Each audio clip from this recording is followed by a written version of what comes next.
What's going on, my good people? Usually in the morning, I come out, read my Bible, man, for a little bit.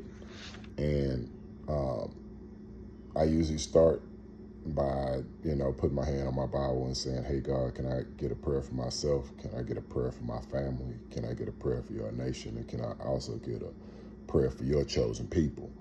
And today we came up on Psalm 78. And this is probably another one of my favorite chapters in the Bible from one of my favorite books.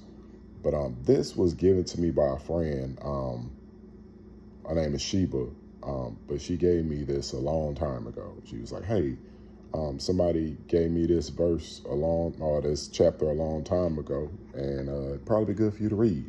So when I read this a long time ago, it really, really connected with me. So I'm going to read it out loud. Listen, dear friends. So this is Psalm chapter 78. This is Asaph song. Listen, dear friends, to God's truth. Bend your ears to what I tell you.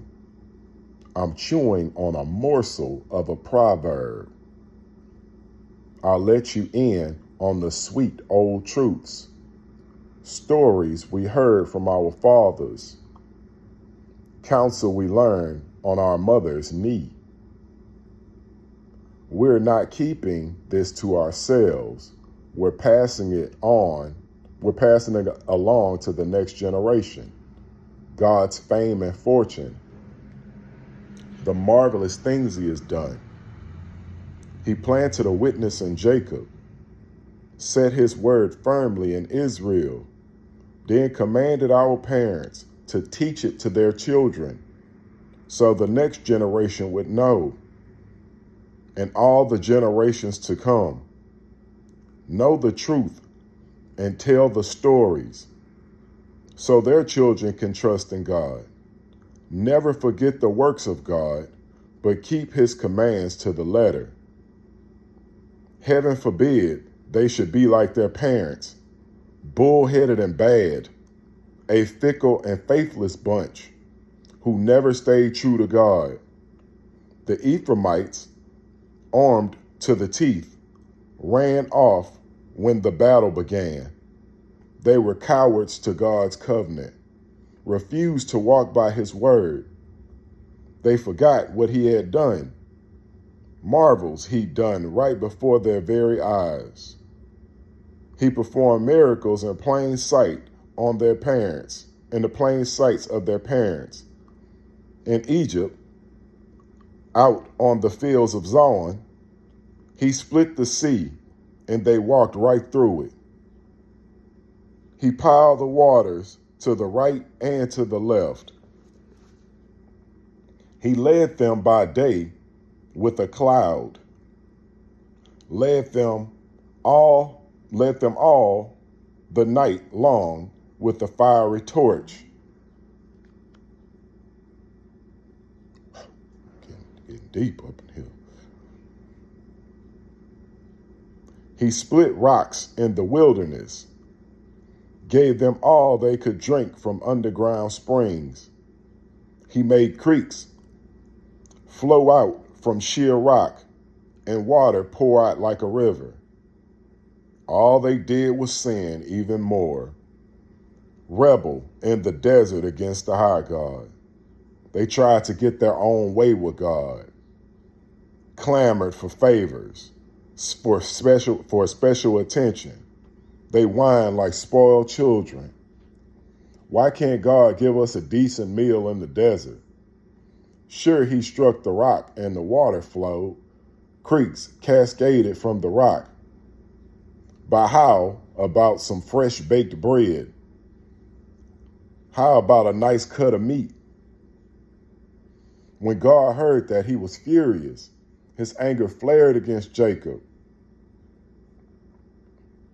He lost his temper with Israel. It was clear they didn't believe God, had no intention of trusting in his help. But God helped them anyways, commanded the clouds, and gave orders that opened the gates of heaven. He rained down showers of manna to eat. He gave them bread of heaven. They ate the bread of mighty angels. He sent them all the food they could eat. He let east wind break loose from the skies, gave a strong push to south wind. This time, it was the birds that rained down, succulent birds, an ambiance, an abundance of birds. He aimed them right at the center of their camp. All round their tents there were birds. They ate and had their fill. He handed them everything they craved on a platter. But their greed knew no bounds. They stuffed their mouths with more and more. Finally, God was fed up. His anger erupted. He cut down their brightest and best. He laid low Israel's finest young men. And can you believe it? They kept right on sinning. All those wonders, and they still wouldn't believe. So their lives wasted away to nothing. Nothing to show for their lives but a ghost town. When he cut them down, they came running for help. They turned and pled for mercy. They gave witness that God was their rock, that high God was their redeemer. But they didn't mean a word of it. They lied through their teeth the whole time. They could not have cared less about him, wanting nothing to do with his covenant. And God, compassionate, forgave the sin, didn't destroy. Over and over, he reined his anger, restrained his considerable wrath. He knew what they were made of. He knew there wasn't much to them. How often in the desert they had spurned him, tried his patience in those wilderness years. Time and again, they pushed him to the limit, provoked Israel's holy God. How quickly they forgot what he'd done, forgot their day of rescue from the enemy. When he did miracles in Egypt, wonders on the plains of Zoan. He turned the river and its streams to blood, not a drop of water fit to drink. He sent flies, which ate them alive, and frogs, which drove them crazy. He turned their harvest over to caterpillars, everything they had worked for to the locusts. He flattened their grapevines with hail. A killing frost ruined their orchards. He pounded their cattle with hail. Let thunderbolts loose on their herds. His anger flared. A wild firestorm of havoc, an advance guard of disease-carrying angels. To clear the ground, preparing the way before him, he didn't spare those people. He let the plague rage through their lives. He killed all the Egyptian firstborns, lusty infants, offspring of Ham's fertility. Then he led his people out like sheep, took his flock safely through the wilderness. He took good care of them. They had nothing to fear. The sea took care of their enemies for good. He brought them into his holy land. This mountain he claimed for his own. He scattered everyone who got in their way. He stalked out the inheritance for them. The tribes of Israel all had their own places, but they kept on giving him a hard time, rebelled against God, the high God, refused to do anything he told them. They were worse If that's possible, then their parents, traitors, crooked as a corkscrew. Their pagan orgies provoked God's anger. Their obscene idolatries broke his heart. When God heard their carryings on, he was furious. He posted a huge no over Israel. He walked off and left Shiloh empty, abandoned the shrine where he had met with Israel. He let his pride and joy go to the dogs, turned his back on the pride of his life. He turned them loose on the fields of battle, angry. He let them fend for themselves. Their young men went to war and never came back. Their young women waited in vain. Their priests were massacred, and their widows never shed a tear. Suddenly the Lord was up on his feet, like someone roused from the deep sleep, shouting like a drunken warrior. He hit his enemies hard, sent them running, yelping, not daring to look back. He disqualified Joseph as a leader, told Ephraim he didn't have what it takes, and chose the tribe of Judah instead. Mount Zion, which he loves so much, he built his sanctuary there. Resplendent, solid, and lasting as the earth itself. Then he chose David, his servant, handpicked from him, from his work in the sheep pens. One day, he was caring for the ewes and the lambs. The next day, God had him sheep herding Jacob, his people Israel, his prized possession. His good heart made him a good shepherd. He guided the people wisely and well. Man, look at him. So, what I'm starting to learn from the Bible is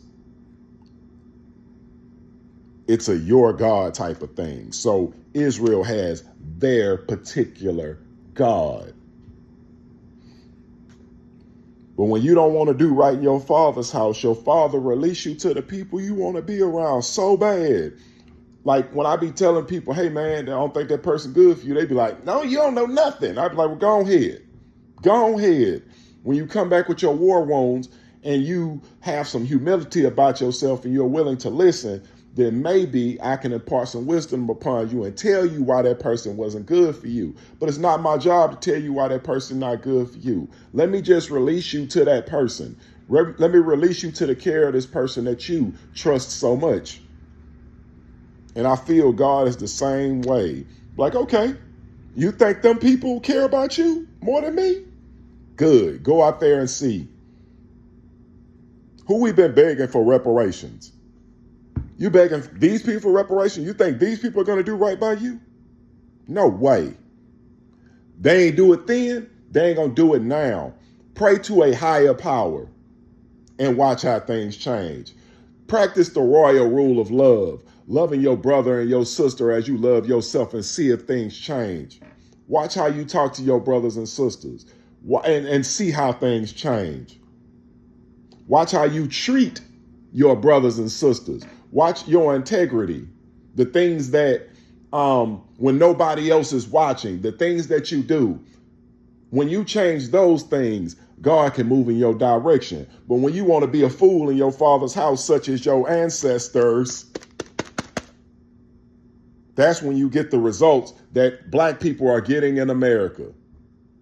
Your African Americans, the one that served that 400-year sentence, your ancestors, when you see the type of foolishness they was doing to get here, it's all laid out for you. Man, and I highlighted something in here. It said an advanced guard of disease-carrying angels. You want to keep on having all this old wild, willy-nilly ass sex? You don't think family building is wealth building? Okay, great. let me go ahead and release you to all the diseases that they got out there for you. You can take all the preps. You can take all the disease pills you want to take. These new diseases that they finna have from these disease-carrying angels out here gonna set a lot of people straight. I remember when AIDS first hit the scene, and it scared people like out of that willy-nilly sex that they was having in the 80s and 90s when people was coked up. AIDS scared a lot of people straight. People start believing in God all of a sudden. When you seen people melting from AIDS, people was melting away. That first low wave of AIDS that came out in the 80s, people was scared as hell. But you know, when they start having pills that, well, you can't get AIDS if you take this pill, then people be like, well, good. Take this pill. It can get the abortion out. You can have all the sex you want. Good. It's all a trick bag, man. It's all a trick bag. A trick bag is something that looks good. It looks like it's fruitful. But when you look inside, when you finally get the trick bag, you find out everything in the bag is rotten. Everything in there is rotten. Ain't none of there good for you. The trick bag. And that's what I feel we've been falling for in this country. We've not been taking the heed, passing down this information to our kids. In these lands where you have not been protected, there ain't been no protection for no 400-year African person in this country. Ain't no way. And you still trusting these people more than you trusting your God. Your God. We are not the same as everyone else. Everybody else got their own gods. We have ours. When you find out who your high God is, you will stop meddling in the business of these people and their other gods. But Psalm 78, man. I read this out the Message Bible. It's kind of like a beginner's Bible for people who ain't, up on the Shakespearean type of these and ye's. The Message Bible is more so for you. But go read this for yourself, man. Putin already told you in that Bible from the 1400s that all these people was black. So this talking about your people. Ain't talking about nobody else. It's talking about your people. And you can choose to take heed, or you can keep playing the fool.